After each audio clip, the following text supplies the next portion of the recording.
નમસ્કાર મિત્રો, અમારા વિડીયોમાં આપ સૌનું હાર્દિક સ્વાગત છે. મિત્રો, આજે આપણે વાત કરવાના છીએ. સવારના 7 વાગ્યા હતા. શહેરની ગલીઓમાં લોકો પોતાના કામે જવા નીકળ્યા હતા.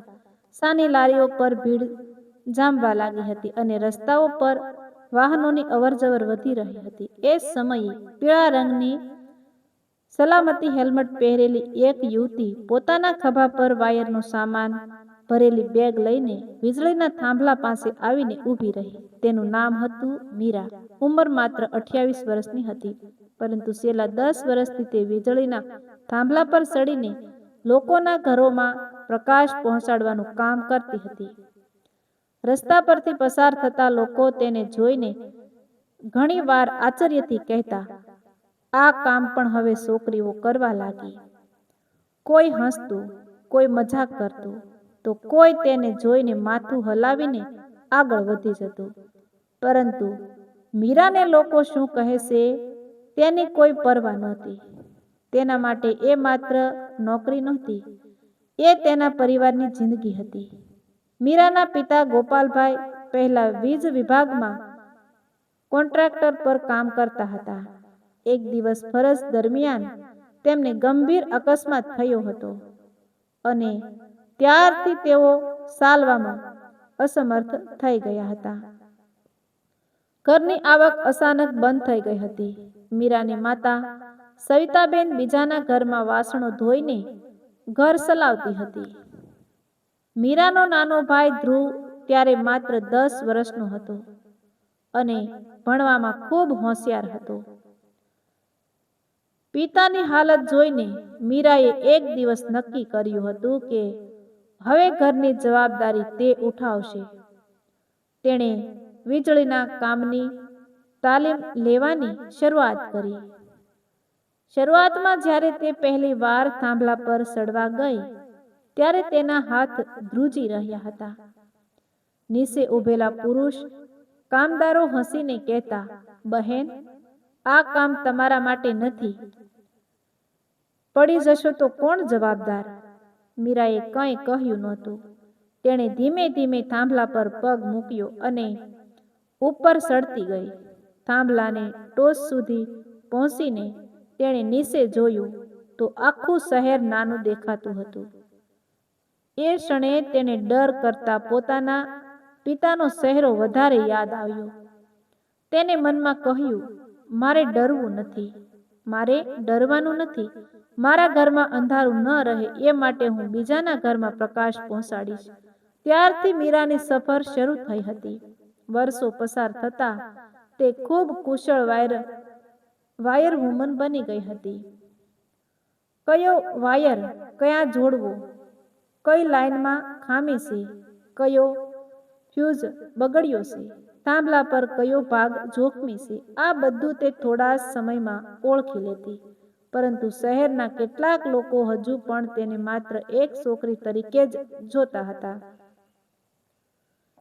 એક દિવસ બપોરે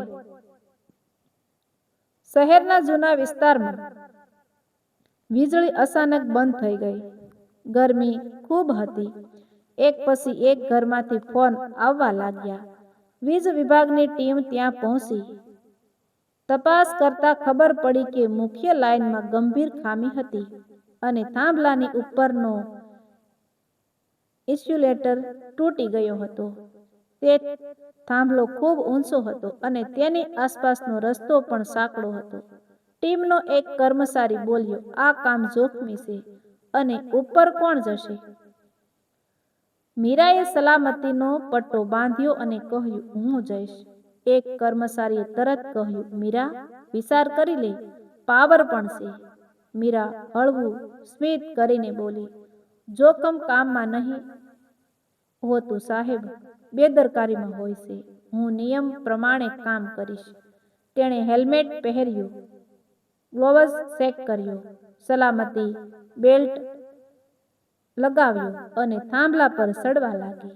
નીચે લોકો ભેગા થઈ ગયા હતા. કોઈ મોબાઈલમાં વિડીયો બનાવતું હતું, કોઈ આશ્ચર્યથી જોઈ રહ્યું હતું. એક નાની છોકરી પોતાની માતાનો હાથ પકડીને પૂછતી હતી, "મમ્મી, આ દીદી થાંભલા પર કેમ ચડે છે?" તેની માતાએ કહ્યું, બેટા, આ દીદી લોકોના ઘરમાં લાઇટ લાવે છે. ઉપર પહોંચીને મીરાએ ખામી તપાસી. વાયર ખરાબ રીતે બળી ગયો હતો. તેણે નીચે સંકેત આપ્યો કે મુખ્ય સપ્લાય સંપૂર્ણપણે બંધ રાખવામાં આવે છે. પછી તેણે ખૂબ સાવચેતીથી જૂનો ભાગ કાઢ્યો અને નવો ઇન્સ્યુલેટર લગાવવાનું શરૂ કર્યું. અચાનક જોરદાર પવન ફૂંકાયો. થાંભલો થોડો હલ્યો. નીચે ઊભેલા લોકો ગભરાઈ ગયા, પરંતુ મીરાએ પોતાનું સંતુલન જાળવી રાખ્યું. તેણે સલામતી બેલ્ટ વધુ મજબૂત કર્યો અને કામ ચાલુ રાખ્યું. લગભગ 40 મિનિટની મહેનત પછી લાઇટ તૈયાર થઈ ગઈ. નીચેના કર્મચારીએ સપ્લાય ચાલુ કર્યો અને આખા વિસ્તારમાં એક સાથે લાઇટ આવી ગઈ. લોકો ખુશ થઈ ગયા, પરંતુ મીરા માટે એ સામાન્ય દિવસ હતો. તે નીચે ઉતરી અને પોતાના સાધનો ગોઠવવા લાગી. એ જ સમયે એક વૃદ્ધ વ્યક્તિ તેની પાસે આવ્યા અને બોલ્યા, બેટા, તું આજે માત્ર વીજળી જ ચાલુ નથી કરી, મારા ઘરમાં મારી પત્નીનો ઓક્સિજન મશીન પણ ફરી ચાલુ કર્યો છે. મીરાએ આશ્ચર્યથી તેમની તરફ જોયું. વૃદ્ધની આંખોમાં આંસુ હતા. તેઓ બોલ્યા, છેલ્લા અડધા કલાકથી હું ડરી ગયો હતો. મારી પત્ની માટે મશીન બંધ થઈ ગયું હતું. તું આવી અને કામ કર્યું એટલે મારી પત્ની બચી ગઈ. મીરાની આંખો પણ ભીની થઈ ગઈ. તેણે કહ્યું, કાકા, મેં તો મારી ફરજ કરી છે. વૃદ્ધ બોલ્યા, ફરજ બધા કરે છે બેટા, પરંતુ ફરજને દિલથી કરનારા બહુ ઓછા હોય છે. એ દિવસ પછી મીરા વિશે શહેરમાં વાત થવા લાગી, પરંતુ સાચી કસોટી તો હજુ બાકી હતી. થોડા દિવસ પછી શહેરમાં ભારે વરસાદ આવ્યો. વીજળીના થાંભલા પાસે પાણી ભરાઈ ગયું હતું. એક જૂના વિસ્તારમાં એક થાંભલો તૂટી જવાની સ્થિતિમાં હતો અને તેની લાઇનમાંથી ચિંગારીઓ નીકળતી હતી. લોકો ગભરાઈને રસ્તો છોડીને દૂર ઊભા રહ્યા. વીજ વિભાગની ટીમને જાણ કરવામાં આવી. મીરા પણ ત્યાં પહોંચી. અધિકારીએ કહ્યું, કોઈ પણ વ્યક્તિ પાણીમાં જઈને થાંભલા પાસે નહીં જાય. પહેલા વિસ્તાર ખાલી કરાવો. મીરાએ આસપાસ જોયું અને નજીકના ઘરમાંથી બાળકના રડવાનો અવાજ આવ્યો. એક પરિવારનું નાનું બાળક ઘરમાં ફસાઈ ગયું હતું અને ઘરના દરવાજા પાસે પાણી ભરાઈ ગયું હતું. વીજળી સંપૂર્ણપણે બંધ કરવામાં આવી હતી, પરંતુ તૂટેલો વાયર રસ્તા પર પડેલો હતો. મીરાએ તરત ટીમ સાથે મળીને સુરક્ષિત રસ્તો બનાવ્યો. તેણે પોતાનો સલામતી દોરડો બાંધીને આગળ વધીને બાળકને બહાર કાઢવામાં મદદ કરી. લોકો શીશો પાડતા હતા, પરંતુ મીરા શાંત રહી. બાળકને માતાની ગોદમાં આપતા માતાએ મીરાના પગ પકડી લીધા. મીરાએ તરત તેને ઊભી કરી અને કહ્યું, માતા, પગ ન પકડો. આ તો દરેક માણસ માટે કરવાનું કામ છે. આ ઘટનાનો વિડીયો સોશિયલ મીડિયા પર વાયરલ થયો. બીજા દિવસે શહેરના અખબારમાં મીરાનો ફોટો છપાયો. શીર્ષક હતું, થાંભલા પર ચડતી દીકરીએ બચાવ્યો પરિવાર. મીરાના પિતા ગોપાલભાઈએ જ્યારે અખબારમાં પોતાની દીકરીનો ફોટો જોયો, ત્યારે તેમની આંખોમાં આંસુ આવી ગયા. તેમણે ધીમેથી કહ્યું, મને લાગતું હતું કે મારી દીકરી મારી લાકડી બનશે, પરંતુ આજે સમજાયું કે મારી દીકરી તો આખા શહેર માટે પ્રકાશ બની ગઈ છે. મીરાએ પિતાના પગ પાસે બેસીને કહ્યું, બાપુ, તમે મને શીખવ્યું હતું કે કામ નાનું કે મોટું નથી હોતું. માણસનું ઈમાન મોટું હોવું જોઈએ. ગોપાલભાઈએ તેની માથા પર હાથ મૂક્યો. થોડા સમય પછી મીરાના ભાઈ ધ્રુવે ઇજનેરીનું ભણતર પૂરું કર્યું. તેની પહેલી નોકરીના દિવસે તેણે પોતાની બહેનને એક નાની ભેટ આપી. મીરાએ પેકેટ ખોલ્યું તો અંદર એક સુંદર ઘડિયાળ હતી.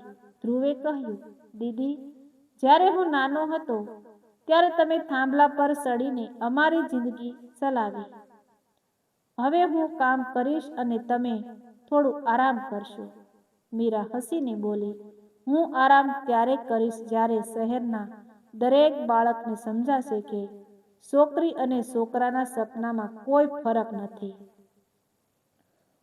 હવે બહેનને વચન આપો કે તે વીજ ઇજનેર બનશે અને એક દિવસ એવી સિસ્ટમ બનાવશે જેમાં કોઈ કામદારને જીવ જોખમમાં મૂકવો ન પડે. વર્ષો પછી ધ્રુવ ખરેખર વીજ ઇજનેર બન્યો. તેને પોતાના શહેરમાં સલામતીના નવા પ્રોજેક્ટ પર કામ શરૂ કર્યું, પરંતુ તેની પ્રેરણા હંમેશા તેની બહેન મીરા જ રહી. એક દિવસ શહેરની મોટી સભામાં મીરાને સન્માનિત કરવા માટે બોલાવવામાં આવી. મંચ પર મોટા અધિકારીઓ, નેતાઓ અને ઉદ્યોગપતિઓ બેઠા હતા. મીરાને પુરસ્કાર આપવામાં આવ્યો. સંચાલકે પૂછ્યું, મીરા બહેન, તમે આટલા વર્ષોથી આ જોખમી કામ કરો છો. તેમણે ક્યારેય ડર ન લાગ્યો? તમને ક્યારેય ડર લાગ્યો નથી? મીરાએ માયક હાથમાં લીધો અને કહ્યું, ડર તો દરેકને લાગે છે, મને પણ લાગે છે, પરંતુ જ્યારે હું થાંભલા પર ચડું છું ત્યારે મને યાદ આવે છે કે નીચે હજારો ઘરો છે જ્યાં કોઈ બાળક અભ્યાસ કરી રહ્યું હશે, કોઈ વૃદ્ધ દવા લઈ રહ્યો હશે, કોઈ માતા રસોઈ બનાવી રહી હશે અને કોઈ દર્દી મશીન પર જીવતો હશે. ત્યારે મને લાગે છે કે મારી જવાબદારી માત્ર વાયર જોડવાની નથી, કોઈના જીવનનો પ્રકાશ ચાલુ રાખવાની છે. આખું હોલ તાળીઓથી ગુંજી ઉઠ્યું. મીરાએ આગળ કહ્યું, મારે એક વાત ખાસ કહેવી છે. જ્યારે કોઈ સ્ત્રી ઘર બહાર નીકળીને કોઈ પુરુષનું કહેવાતું કામ કરે છે ત્યારે તેને હિંમત બતાવવી પડે છે, પરંતુ હું ઈચ્છું છું કે આવતી પેઢીથી છોકરીઓએ હિંમત બતાવવાની જરૂર જ ન પડે. તેમને ફક્ત તેમની કાબિલિયત સાબિત કરવાની તક મળે. આ વાત સાંભળીને મંચ પર બેઠેલા ઘણા લોકો ઊભા થઈ ગયા. મીરાના પિતા પાછળની હરોળમાં બેઠા હતા. તેમણે તાળી વગાડતા વગાડતા આંખો લૂછી. કાર્યક્રમ પૂરો થયા પછી એક નાની છોકરી મીરા પાસે આવી. છોકરીએ પૂછ્યું, દીદી, હું પણ તમારી જેમ થાંભલા પર ચડી શકું?